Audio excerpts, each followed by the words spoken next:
What up, Fight World? It's your boy Ego, and I'm back with some more boxing.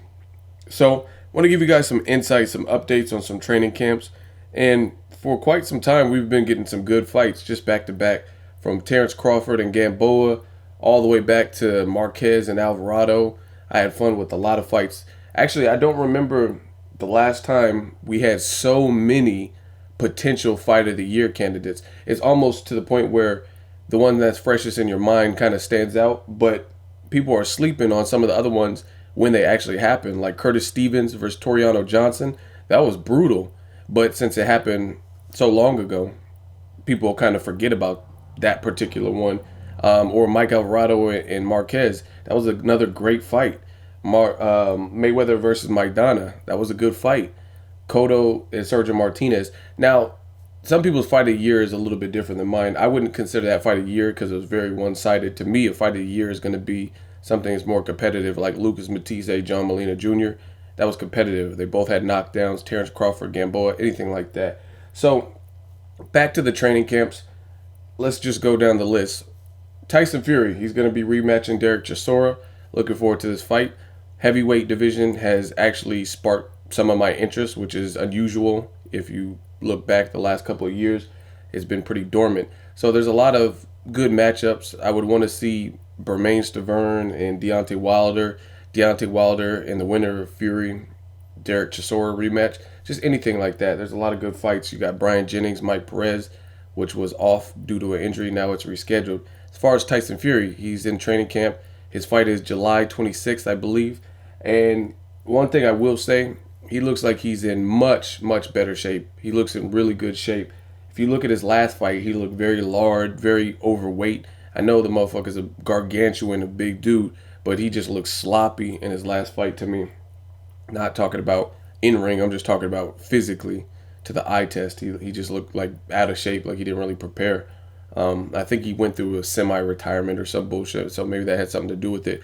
But now it looks like he's taking Chisora serious. That's a serious contender. They fought. They have some experience with each other. So I'm looking forward to that. So major, major props to Tyson Fury. Shout out to the UK. Looks like he's coming correct for this rematch, which is a good thing because the winner is hopefully going to face one of the winners of like Stavern and Deontay Wilder if they fight. Maybe Bryant Jennings and Mike Perez winner. Just a lot of ways you can mix and match those guys. Next, I want to talk about Triple G. Now, I know one of Triple G's sparring partners, and I was able to get some insight for you guys about Triple G's camp. As you guys know, Gennady Golovkin will be facing Daniel Gill, Madison Square Garden. Looking forward to that fight. I think I told you this when it was first announced. I think that's Triple G all the way. I don't really see how Daniel Gill is gonna make it interesting for too long. I think he has a herky jerky style. He's not gonna be able to withstand. Like I said, getting punched by Darren Barker versus getting punched by Gennady Golovkin, well placed. Gennady Golovkin also is a underrated body puncher. I mean, he already has the power, so imagine getting slugged in the stomach. You know what I'm saying? With that type of power, it's just not a good look.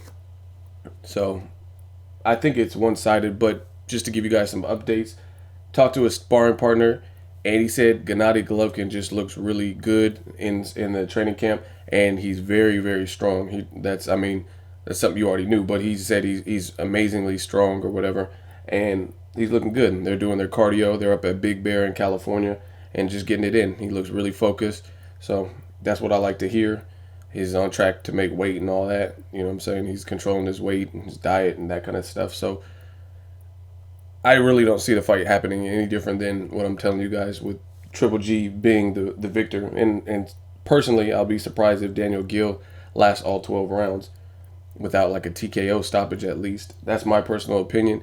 Another reason I want to give you guys this update is because Triple G was dealing with a family emergency. His father, his pops passed away, and he was dealing with bereavement. So he took time away from the sport after the Curtis Stevens fight. So it's good to hear from his sparring partner that he looks back on track, he's back focused, and his head is in the right space because that's something unfortunate that people go through.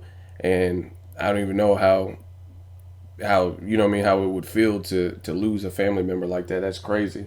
So send your condolences. Let me know what you guys want to see about that fight, or what you think is going to happen, how it's going to play out. Last, I want to talk about Erislandy Lara Canelo. Now, this fight is coming up the soonest. It's a fight I really want to see. I consider it a 50-50 fight. There's a lot of variables. I mean, easily one could say Erislandy Lara is the supreme boxer. He's the technician in there. And Canelo struggled with movement, so he's going to body Canelo. He's just too accurate. He has the Cuban style. He's too slippery. He's a southpaw. But then on the other hand, you look at Canelo, and he seems to improve each fight. I mean, without the Mayweather fight included, you can't come. I mean, he just got schooled by the pound for pound #1 dude. So I don't know, man. I don't really consider. I mean, it's a loss, but you lost to Mayweather. So typically, a Mayweather loss gets swept on the rug, and that's not necessarily an indication of who you can and can't beat in your division. So I'm looking forward to this. If you guys follow my Instagram, you'll see the little graphic I made. I'll put the link in the description. Also, when they did the All Access, they had that Erislandy Lara. He had that Eddie Murphy laugh that I was telling you about. I made a video for that. So check it out and tell me I'm lying. Tell me that Erislandy Lara, his laugh in the pigeon coop when he was calling the pigeon Canelo, does not sound identical to Eddie Murphy in Beverly Hills Cop. Like I said, I did that compilation. I'll put the link in the description. And check it out, watch it, and let me know. But as far as his training camp, one observation that I had made, and I told you I was starting to lean towards Canelo, this is making it hard.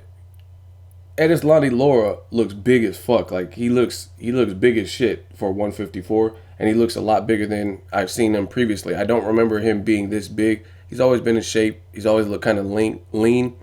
But now he actually looks like he has some size. And I know it's not a bodybuilding contest per se, but if he already had some pop and he already had that difficult Cuban style and he's working on the right things, then we have a fight on our hands, ladies and gentlemen. So really looking forward to this. But that's one thing that just stood out. I seen Erislandy Lara in some pictures and I was just like, damn, that motherfucker looks big. You know what I'm saying? He looks a lot bigger. So it looks like he's taking training camp seriously and he's prepared, fully prepared for Canelo. So whoever wins that fight, shout out to them, because Canelo's keeping his weight down.